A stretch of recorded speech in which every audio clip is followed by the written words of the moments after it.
Everybody wants to talk about Cowboys and Packers, and I understand it. It was exhilarating, highest-rated game yesterday, through the roof. We're up 20%. It was unbelievable. Aaron Rodgers is amazing. But I'm watching football yesterday, and I'm watching it for 6 hours because that's what I do for a living, and that's what I do on Sundays.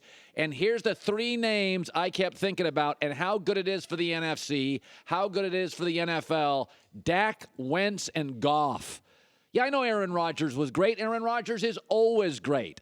But Dak Prescott was 25 of 36, 70% completion rate, 7 yards a attempt.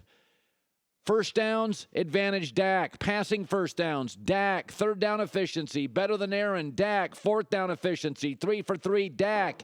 Yards per pass, Dak. Possession, Dak. I know Aaron Rodgers is a first ballot Hall of Famer. Dak Prescott, no more doubters. His best wide receiver's Cole Beasley. His tight end's old and rickety, 35-year-old Jason Witten.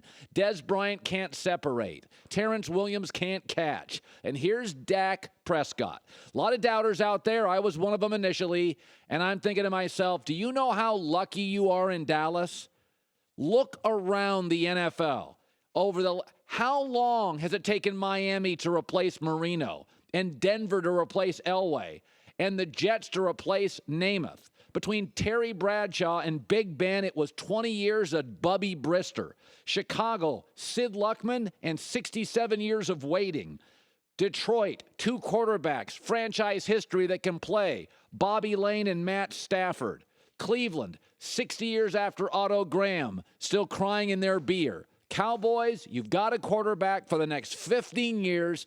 You'll wake up on every NFL Sunday morning, no, we've got a shot.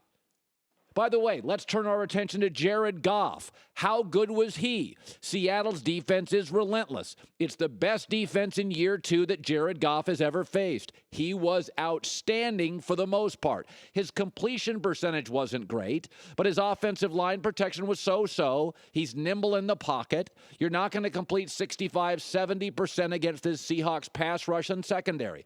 But down the stretch, 3 pinpoint brilliant passes. And if the third one was caught by rookie Cooper Kupp and it was a catchable ball, then Jared Goff would have stunned the Seahawks and they'd be in first place. As far as Carson Wentz, what is there left to say? Of all the young quarterbacks, Wentz has been the one to me that looks the most like Andrew Luck. He's got great feet. He's got great size. He's nimble. Now he's in year 2 with Doug Peterson.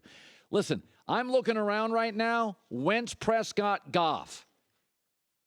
Philadelphia, Dallas, Los Angeles. You can wake up for the next decade or more. Cleveland can't. Chicago's still searching. Detroit's had 2 that can play.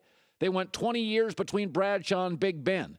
When you get the guy, and Goff, Dak, and Wentz are the guy, it is an amazing thing. Because now your GM and your scouts and your coaches can just worry about filling holes, getting a left tackle, getting a slot receiver, getting a Mike linebacker. The most important position by a mile in this sport is easily quarterback. And in Dallas, Philly, and LA, my takeaway yesterday, all 3 of you have your guy. That is unspeakably big. Let me shift gears to something that's old, rickety, and not as fun: Big Ben.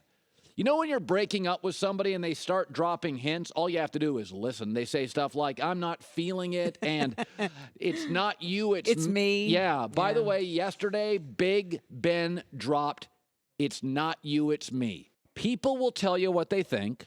Just listen. Here was Big Ben on his future in the NFL in July to the Pittsburgh Post-Gazette.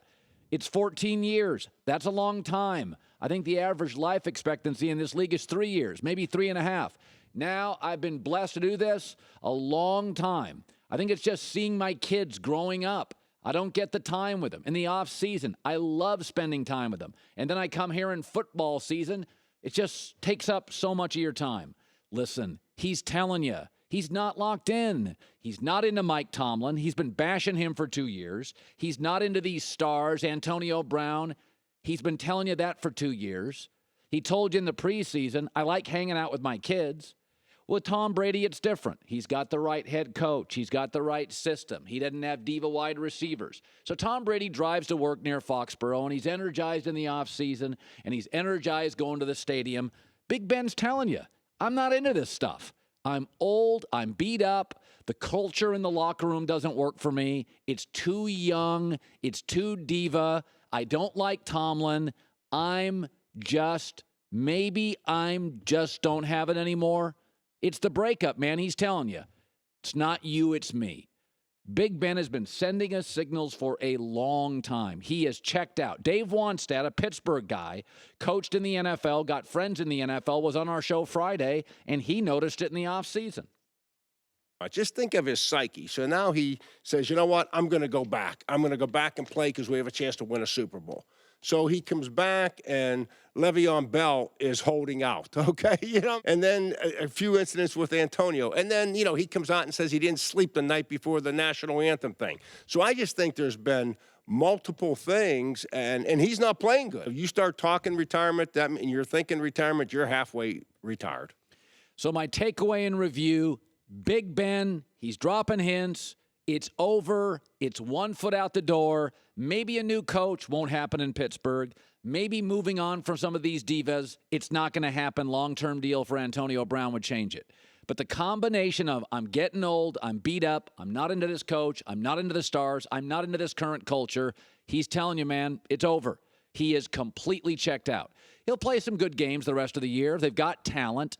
But mentally, this game is way too violent and way too hard. Listen, I played basketball, baseball, football as a kid. Football practice is hard.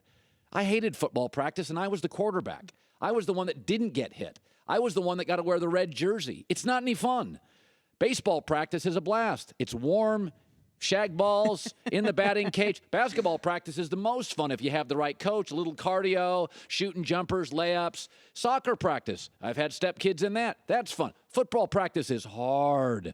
Guys don't leave because they can't throw. They get tired of the cold and the wet and the beating and the monotonous meetings. And I mean, you do this for 15 years. I mean, I've had so many players tell me this. They're like, I just can't sit in another meeting with 23-year-olds. And you have a generational thing going on where Ben's in his 30s, the young stars are in their early 20s. This is why Tom Brady in the offseason did what Tom Brady does. He goes, he checks out new music. He literally hired somebody so he would be in line with the younger Patriot players culturally, with music, with Instagram, with Snapchat. And if you're not willing to do that, and Favre got tired of it, didn't want to do it, Big Ben's telling you he's not into it, Brady's been the rare player that's been willing to say, you know what, I'm going to hire somebody, and he's going to teach me all this social media stuff and music so I can kind of put my arms around these young people. But Big Ben's telling you he's absolutely done.